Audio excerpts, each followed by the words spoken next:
Hello, and welcome to the third lecture of our series, which I've titled Hadza and Contact. So today we'll be looking at evidence of language contact across the various modularities of the Hadza language. And as with the previous lectures, this lecture will be made available online at Zenodo via the DOI on screen.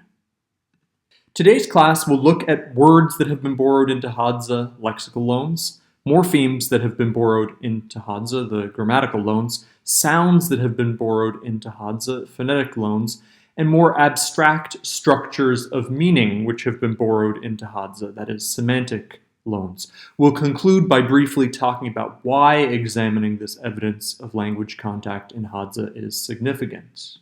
First, however, we ought to start with a methodological note on working with language isolates. As Eichenwald and Dixon note, the phenomenon on which we are focusing today, borrowing or diffusion, is only one reason out of 5 here as to why two given forms may resemble one another. As such, when presenting a form in Hadza as having been borrowed from another language due to language contact, we would ideally be able to count out all of the other causes of resemblance. This, however, is easier said than done. Forms may resemble each other due to universal properties, for example. So here we see the universal tendency for words expressing small size to employ high front vowels, and for words expressing big size to employ low rounded vowels. This is the famous Buba Kiki effect. Another cause of resemblance between two forms is simply chance. A striking example of this is the resemblance between the English word for dog, and the Australian language Mbabaram, their word for dog, dog. Here we have historical evidence that both are reflexes of older forms. So in this case, it really is just a case of chance resemblance. Forms may also resemble each other because they are reflexes of a historically shared protoform. In most cases, this requires the languages to be genetically related. A classic example is the word for person in languages like Swahili, Zulu, and Kwanyama, each spoken in areas which are quite geographically distant from each other, so Swahili in East Africa, Zulu in Southeast Africa, and Kwanyama in Southwest Africa. These words resemble each other because all 3 languages are part of the Bantu language family, each retaining a form which traces back to a common root that takes the form something like Ntul. Forms may also resemble each other because of parallel development. Perhaps the most famous example of this is in the words for close family members. We can see here that the word for mother is virtually the same in Swahili, English, Mandarin, and Quechua, 4 languages which have had little contact until recent times and which are not genetically related. This similarity is generally ascribed to these forms being simple for an infant to produce and then being interpreted as the names these infants give for their close caregivers. The classic example on this being Jacobson's 1960 work. Now, you will have noted that for at least 2 of the causes we have listed here, namely resemblance caused by chance and resemblance caused by retention, we used comparative arguments to establish the cause.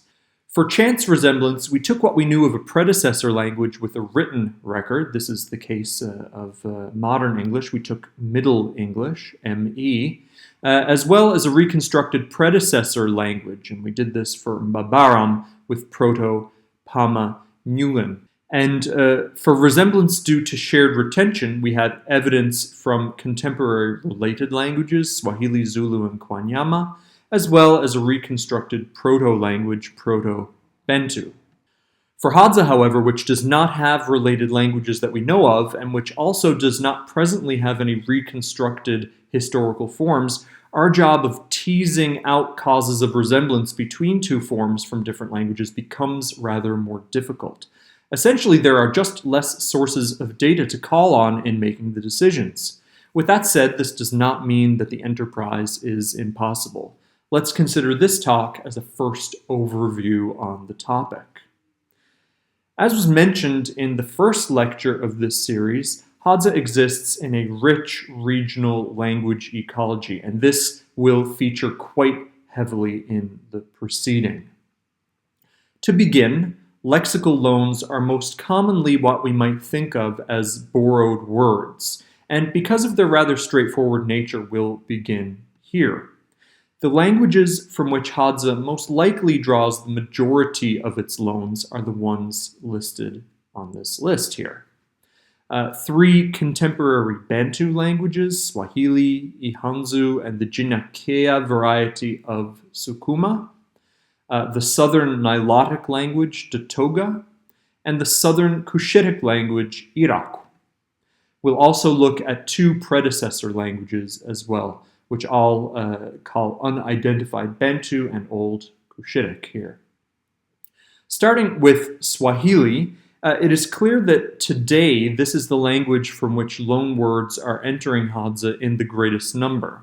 And as can be seen from this list of nouns and verbs, many of these forms might be thought of as additive borrowings, coming with particular concepts that may be new to Hadza culture, including perhaps the kitchen and being late.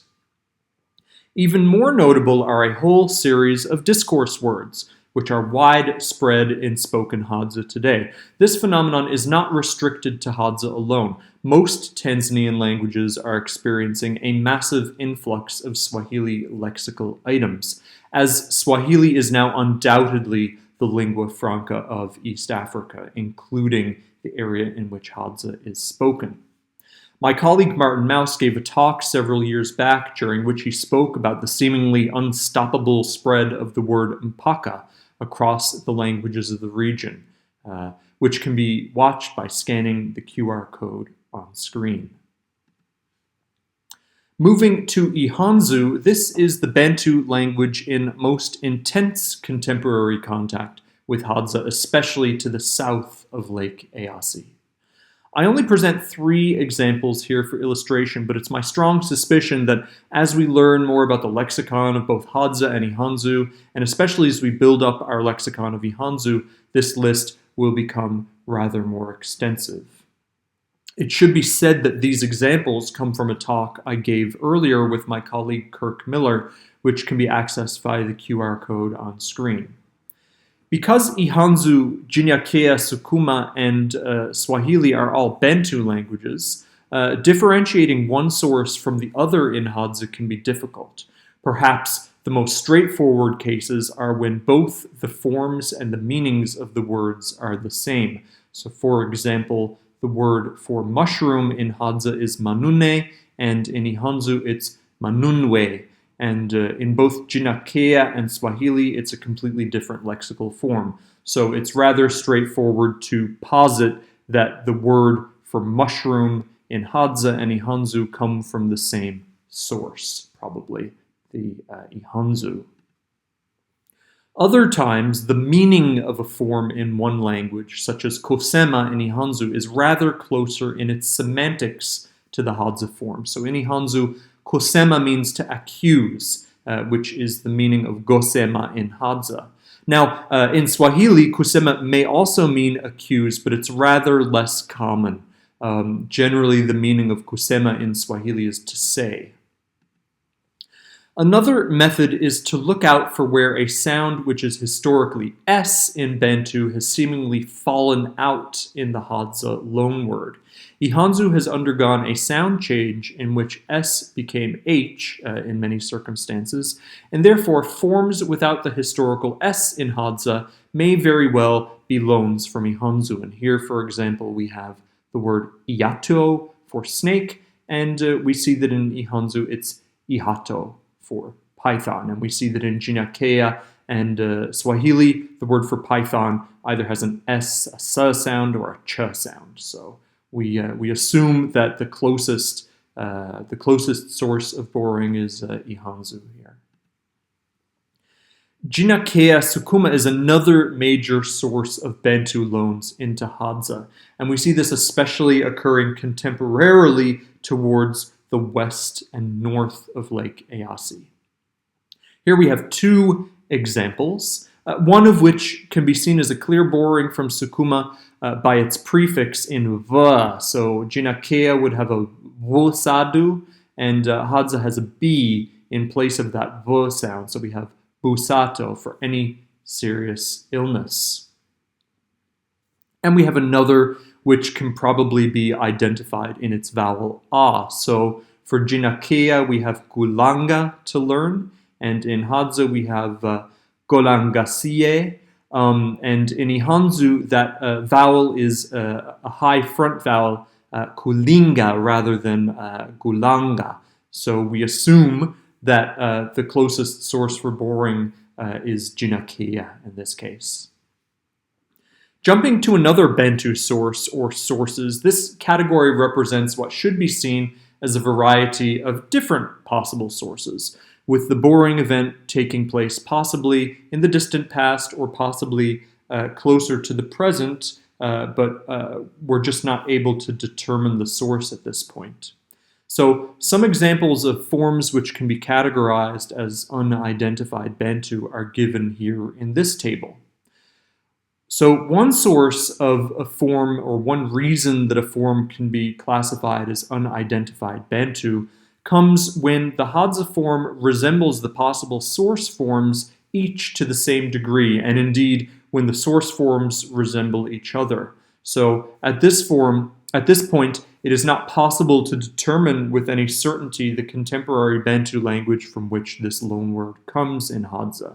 So we have nzieko in Hadza for the word for cricket, and then in Ihanzu we have nyenze, in Jinakea we have njige, and in Swahili we have nyenje.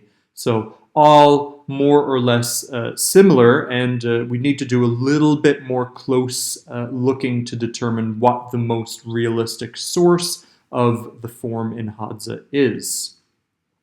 A second source of uncertainty, which would be a reason for us classifying the source loan as unidentified Bantu, comes from when the Hadza form does not resemble any Bantu form in the immediate linguistic ecology, but rather a reconstructed form from earlier Bantu. This may signal contact between Hadza's predecessor language and a Bantu predecessor language at a rather earlier point than the past few hundred years. So we have in Hadza the word jonga, which means to shake, and then in reconstructed Proto-Bantu we have a form like jongoj, which is the intransitive verb to shake. But in neither Ihanzu, Jinakea, or Swahili that we know of does a form similar to this exist. A third source of uncertainty comes from when the form looks Bantu, such as the form jingiri with its prenasalized components, but there is no Bantu match. So in this case, there's a similar form in the South Cushitic language, Gorwa, but really from a Gorwa perspective, this form itself looks like it could be a loanword into Gorwa from Bantu. None of these problems, of course, is intractable, but solving them will require a more robust understanding of the Bantu languages of central Tanzania, as well as their respective histories.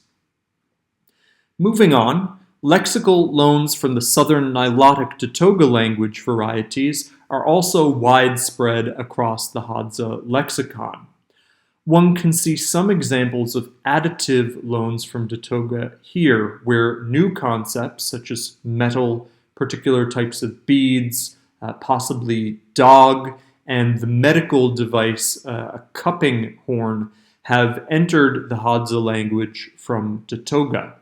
However, one can also see many examples of loans which are seemingly replacive, that is, loanwords which represent lexical items for which Hadza people had, or probably had a Hadza term at the time of the borrowing. So the word people, words, species of owl, and a monitor lizard are all examples of possibly replacive loans from Datoga. It is tempting to see Datoga loans as easy to identify in Hadza, especially because of their endings in Eda or Iga, for example. However, none of these Datoga-looking forms on this table here have convincing Datoga sources. So the word for small antelope, gewedako, we have a form geweda in Datoga, but it means sandal or shoe. The word for genet in Hadza is goyogoda. We have a form gonyogoda in Datoga, but it means move slowly and not, crucially, not in a manner that would resemble stalking. So to see this connection is rather weak. Also, the word for cat, we have the word jaboda in Hadza, which looks very Datoga, but so far we haven't been able to identify a Datoga source word. And as I mentioned, this may simply be a question of improving our lexical data for Datoga. Moving on, the Southern Cushitic language Iraq is also a major source language for Hadza loans. Some of these loans are conceivably replacive, especially those associated with clothing, but others describing cognitive actions such as remembering are almost certainly replacive. In fact, it is rather difficult to distinguish which forms in Hadza are borrowings from Iraq and which forms were borrowed into Hadza at a stage before Iraq, so what we would call Proto-West Rift, or some point between Proto-West Rift and contemporary Hadza. I show examples from the reconstructed Cushitic Proto-West Rift here, but like I said, borrowing may have occurred at any point along the scale between Proto-West Rift and contemporary Iraq, and potentially after it as well. So we have the word goat, we have the word for honey, we have the word for knee, and also like love, having potential cognates in a reconstructed Proto-West Rift. Hadza is also rich in loans which are evident in parts of words rather than sort of independent lexical items. So it's this kind of loan, grammatical loans, to which we will now turn. We'll begin by discussing the diminutive marker on verbs, then the verbal etive and ventive markers, and finally the subject marking which occurs on the person, gender, number clitics of Hadza. This particular diminutive marker in Hadza is quite interesting.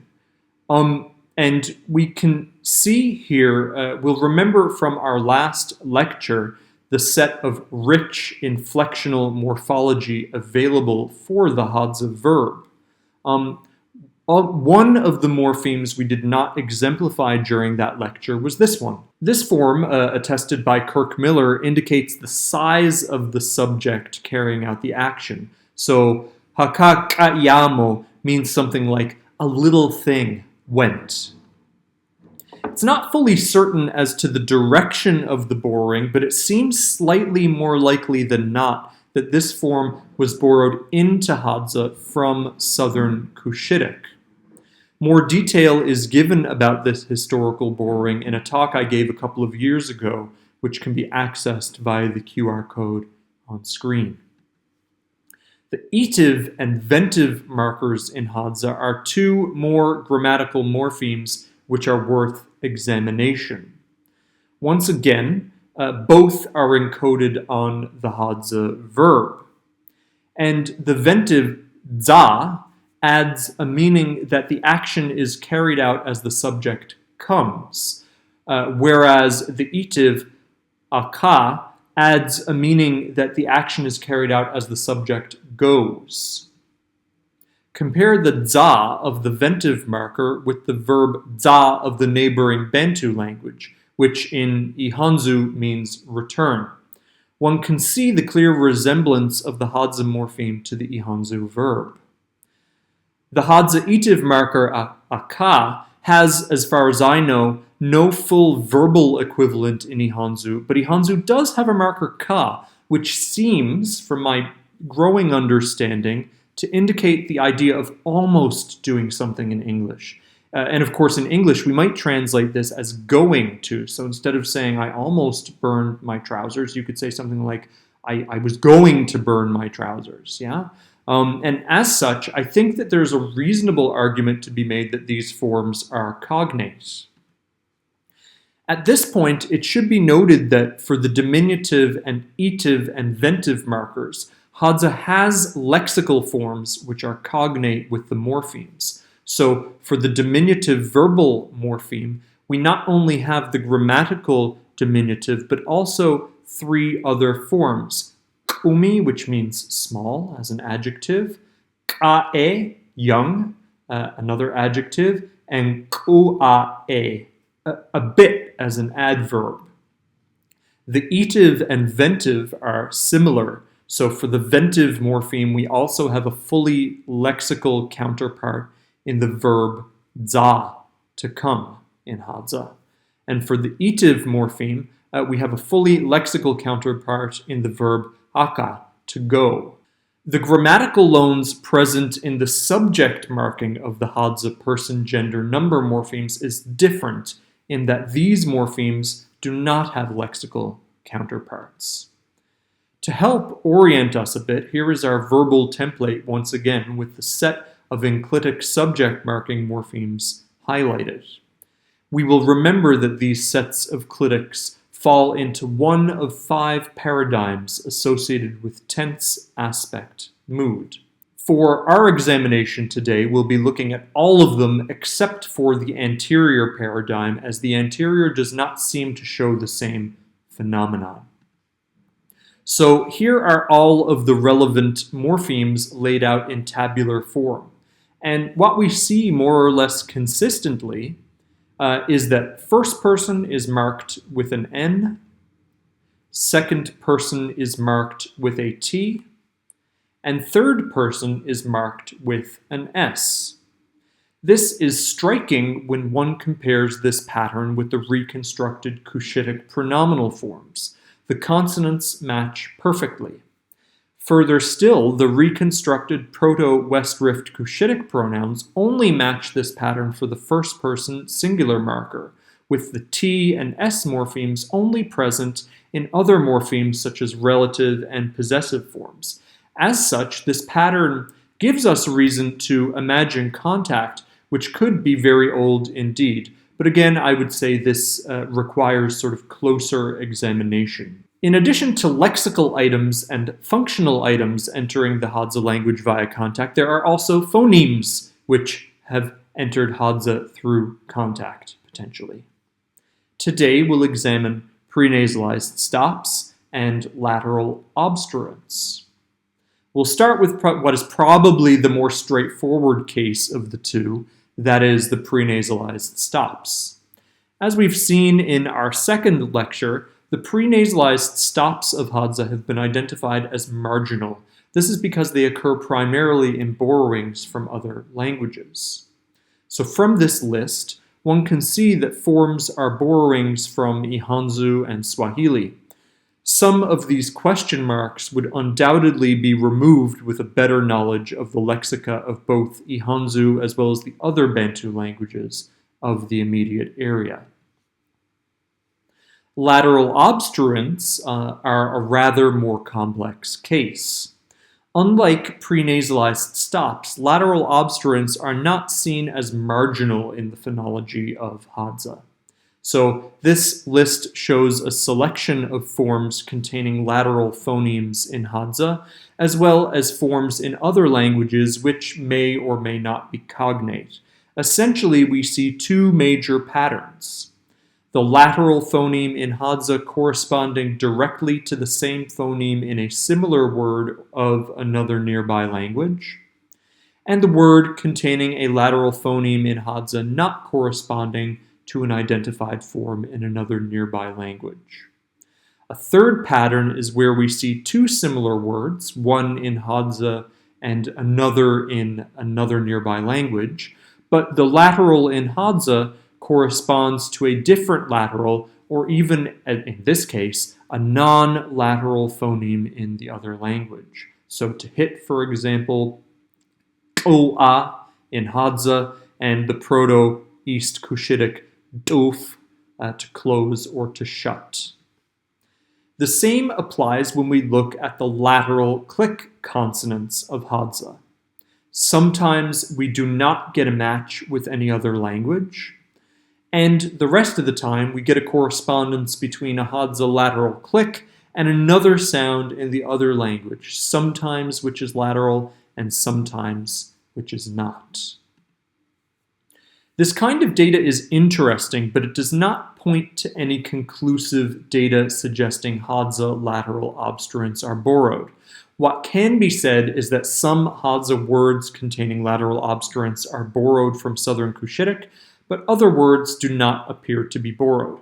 Further, it seems as if borrowing took place at different times, and actually, in fact, the direction of transfer may not have always been from the other languages into Hadza, but from Hadza into the other languages. So language contact, but not necessarily a case of borrowing into Hadza, but other languages borrowing from Hadza. And again, this would remain to be shown in a rather more rigorous way than what I'm going to give in today's overview.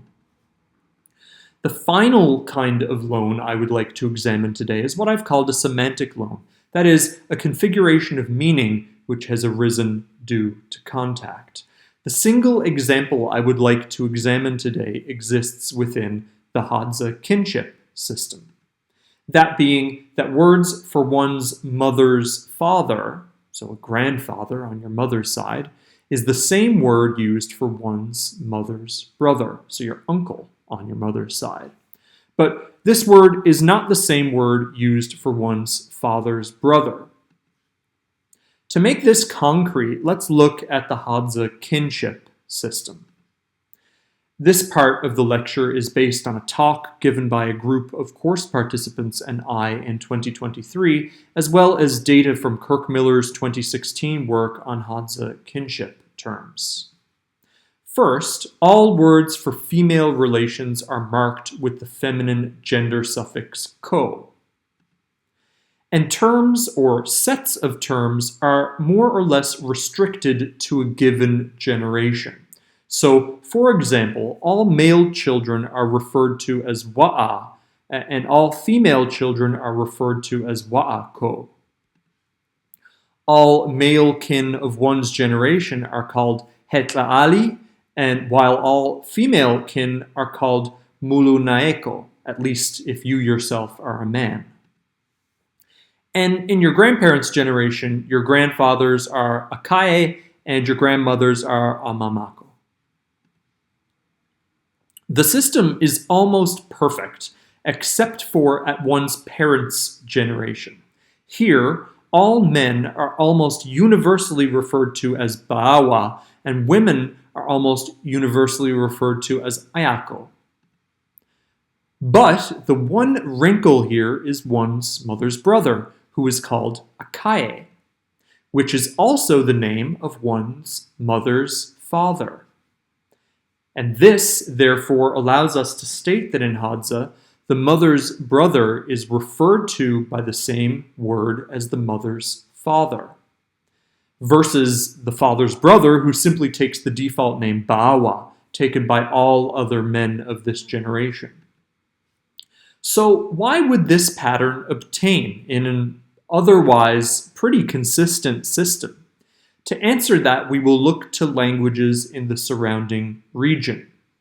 First, we can see the same pattern in the Bantu language Nyaturu, where the word for mother's brother is kuku, and the word for mother's father is also kuku, whereas the word for father's brother is tata ne munyui.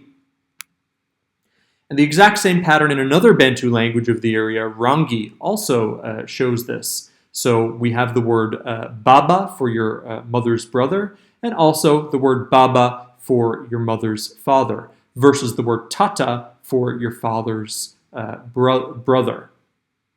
So in all three of these languages, one's mother's brother is referred to by the same word as the mother's father.